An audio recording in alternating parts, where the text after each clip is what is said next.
Hello, class. This is Dr. Brian Hart, your course instructor. I would like to welcome you to our next lesson Trade in Illicit Goods and Services. In this lesson, we will discuss the distribution of illicit goods within a global context. We will examine how supply and demand impacts the production of illicit goods. We will describe types of illicit goods and services, and we will discuss the dark web and the use of the internet in illicit good distribution. In viewing illicit good distribution, we need to consider the global picture. There are many areas that are affected globally by the production of illicit products. So, why do we have illicit trade? This is basically a supply and a demand problem. In supply, we look at the accessibility of a certain product within the market, its ease of access, how readily available it is. We look at the high profitability of that product. Weak enforcement and weak regulatory frameworks oftentimes contribute to the production and distribution of illicit trade. We look at non deterrent penalties and we look at vulnerable populations that are exploited. If you look at the demand side of illicit trade, we look at cheap products.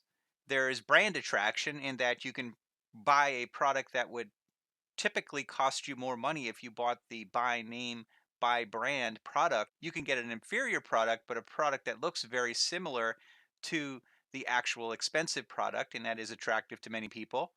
Oftentimes, people have low awareness of health and safety issues regarding the products that they purchase, and there's low public concern regarding illicit production as a crime.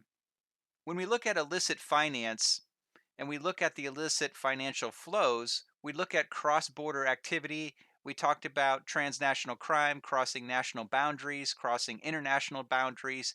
And in terms of the gray area, we're looking at the base erosion of profits and profit shifting. So a lot of people, again, may not see the purchase of illicit goods, avoiding taxation as being a big deal. But when you think about what those taxes are used to pay for and how they help to support not only local economies, but the gross domestic product of countries, it does have a significant impact on these areas.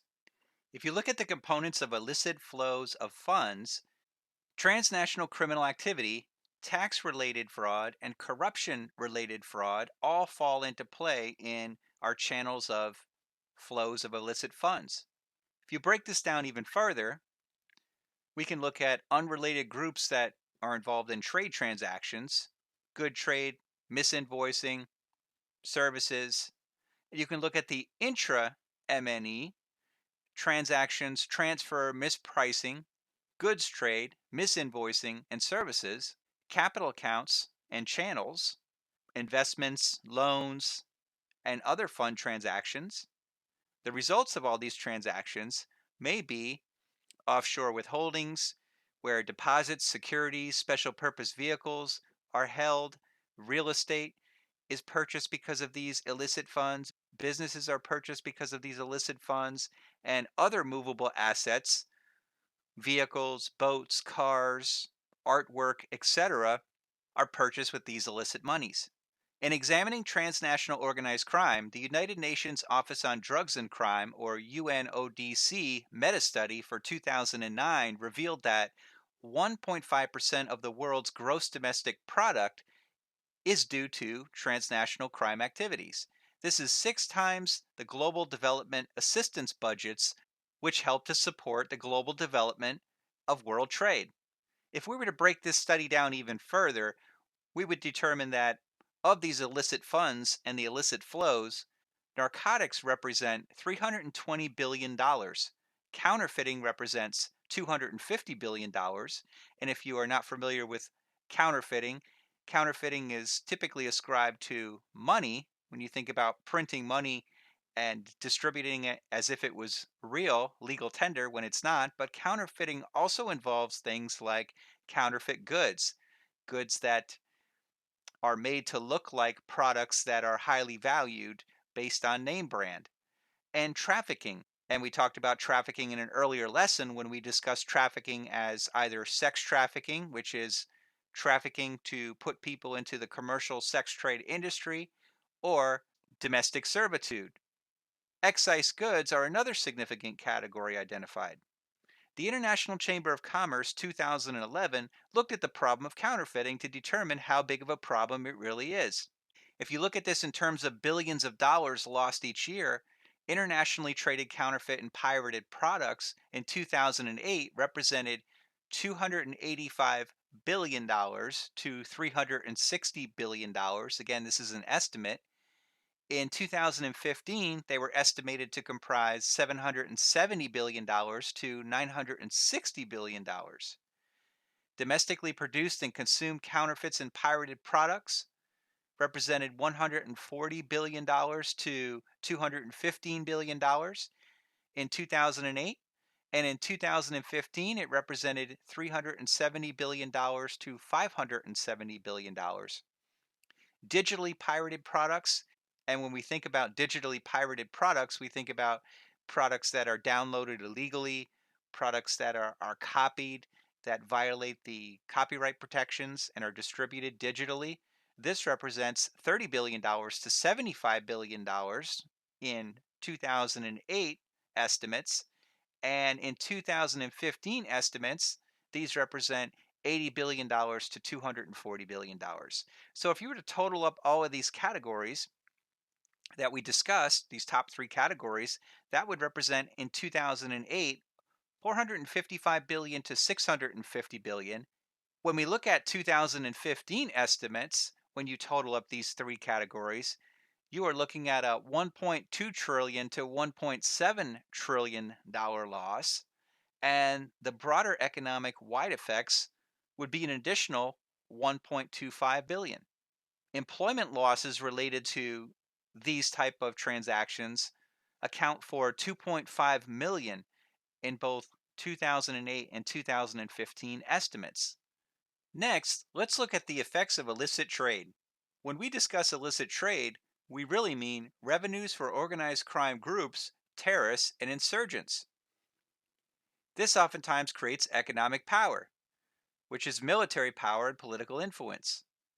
It could stem from corruption, border guards, law enforcement, military, politicians, and civil servants.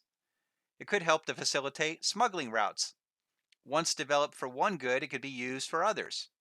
For example, opening up a route to distribute cocaine could also open up another route for smuggling other products through the same distribution route. Normally licit products can be impacted by the sale of these illicit products. Overall, they reduce government revenues, excise tax, import duty, VAT or VAT, income tax, and corporate tax. They undermine job creation and economic development, and they pose consumer risks with associated normal products. For example, counterfeit medications could result in unanticipated side effects. Foodstuffs, electrical components that are faulty may also contribute to fires and other deaths. Africa is a prime region for illicit trade in normally licit goods. Interpol conducted several operations within Africa to try to intercept and intercede to stop the flow of illicit trade in Africa. Operation Kalahari was conducted in September 2013 as a series of raids coordinated by Interpol across South Africa, targeting counterfeit and illicitly traded goods that led to the seizure of thousands of counterfeit products, including toys, chargers, cigarettes, shavers, pirated CDs and DVD players, and closure of a plant manufacturing fake sportswear. The operation was conducted by cooperation and collaboration of police, customs, and prosecutors in Botswana, Namibia, and South Africa, which was key to its success in such a short period of time. Another recent operation was Operation Whiteout. Between April and June 2014, Interpol conducted an operation codenamed Operation Whiteout across 7 countries, including Botswana, Kenya, Namibia, Rwanda, Tanzania, Uganda, and Zambia. They targeted products posing a particular danger to the public's health and safety, which resulted in 644,000 goods seized and more than 260 individuals arrested or placed under investigation. Some of these seized items included counterfeit electrical products, dismantling of factory produced fake CDs, unapproved baby formula, cosmetics containing banned ingredients, and illegally refilled branded gas cylinders, illicit insecticides and expired fertilizer, and many others. Operation Estotia. After Interpol's 3-day training seminar at Windhoek gathering 60 police customs officers and prosecutors from Nambia, Angola, Botswana, Mozambique, South Africa, and Zambia, a 2-day operational deployment was carried out in Windhoek and at 4 points on the Angolan border. The operation involved 350 law enforcement officers, including police, customs, immigration, and the health inspection department. In total, 72 raids were conducted, leading to the seizure of 210,483 counterfeit items valued at 4,074,640 US dollars, including clothing, perfumes, soaps, toys, spirits, sanitary towels, baby napkins, cigarettes, sunglasses, toys, and currency, among others. In addition to the items already discussed for counterfeit purposes, medical product counterfeiting and pharmaceutical crimes are also quite prevalent. Africa presents a vast market for counterfeit, substandard, and illicit medicines. The adulteration of medicines used in the treatment of serious and life threatening diseases is of particular concern, while substandard medicines that are poor in quality, purity, and strength, they also pose a great danger in Africa. Counterfeit, anti-malarial, antibiotic, antiretroviral, and antiparasitic medicine are primary examples of improper medicines being distributed on this continent. The global nature of pharmaceutical crime from manufacturers and trade rely on complex international criminal networks which are difficult to identify and require effective international collaboration of efforts and support from a broad spectrum of stakeholders in the public and private sectors to detect and prevent the criminality. In response to these threats posed by pharmaceutical crime, Interpol's Medical Product Counterfeiting and Pharmaceutical Crime MPCPC subdirectorate has been initiating operations in Eastern and South Africa in cooperation with law enforcement and partner agencies within the region. Some examples of attacks within the continent of Africa that have been displayed through the news are the Kenya attack, September Westgate Mall attack. 61 civilians were killed, including European Union citizens. Al Shabaab claimed responsibility for this attack. In Algeria, there was a gas plant attack. 39 foreign hostages were killed, including European Union citizens. Al Qaeda, linked terrorists by Mokhtar Belmokhtar, claimed responsibility for this attack. So when you look at these two attacks and you think about what they have in common, we look at the fact that the perpetrators profited from illegal trade and illicit trade in consumer goods. El Shabaab dealt with charcoal smuggling in the Gulf, consumer goods smuggling in Kenya, and poaching trade of ivory and rhino in China. Mokhtar Belmokhtar, aka Mr. Marlboro, smuggling cigarettes across Sahel. The economics of these illicit trafficking flows speak for themselves. The number one licit product being illicitly moved through these trafficking flows is oil.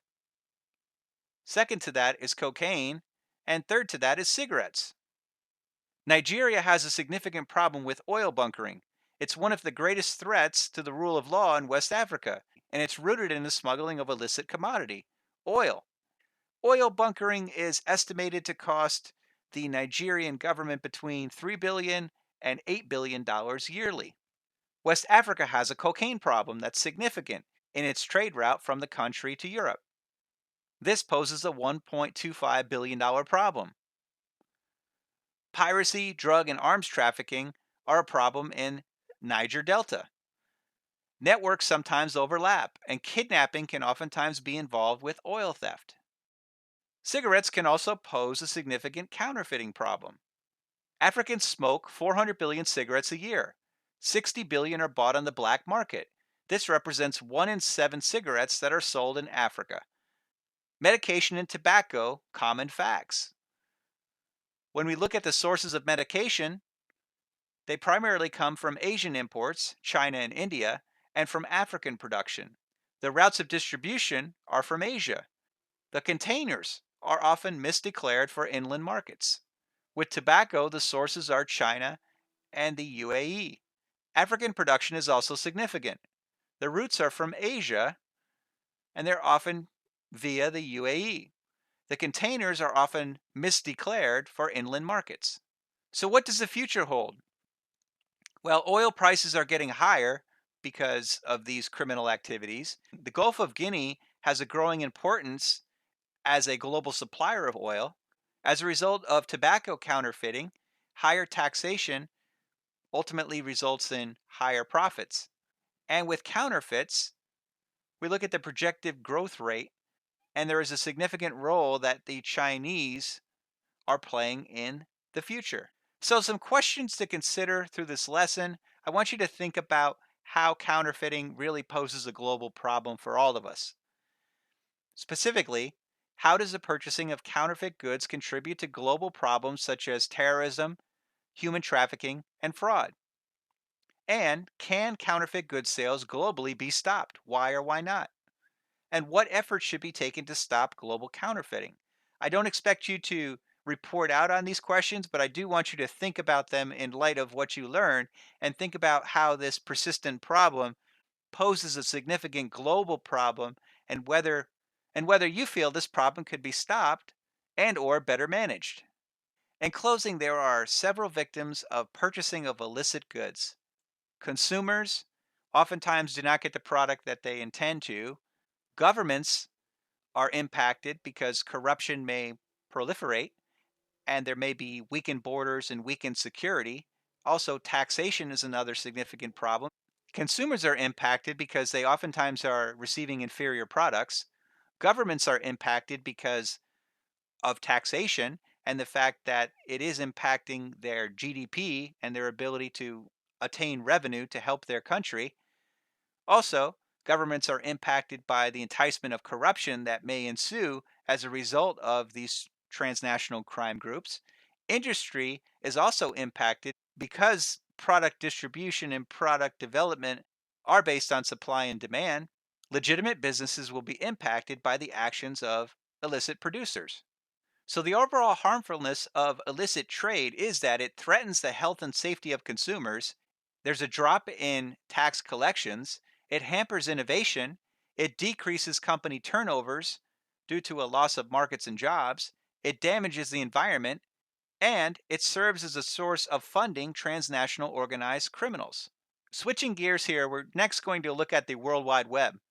Now, when you look at this illustration, we have the surface web, the deep web, and the dark web. In most of our interactions, we operate on the surface web. When we visit websites like Facebook and Google and Wikipedia, when we conduct blogs, when we go to e-commerce sites, when we use YouTube, we are using the surface web.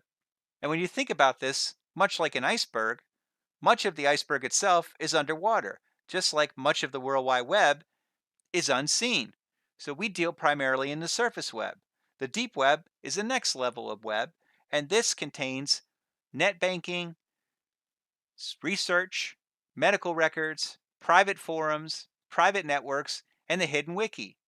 The dark web is the part of the internet that's being used for illegal activity by hacking groups, by terrorists, or people that are operating as a criminal enterprise. For example, Silk Road. So the dark web is the World Wide Web content that exists on darknets. It's an overlay network that can use the internet but requires specific software and configurations or authorization to access. This concludes this video. In the next section, I would like you to watch the Silk Road video and complete the 20-question quiz as your homework for this week. Please do not hesitate to contact me if you have any questions.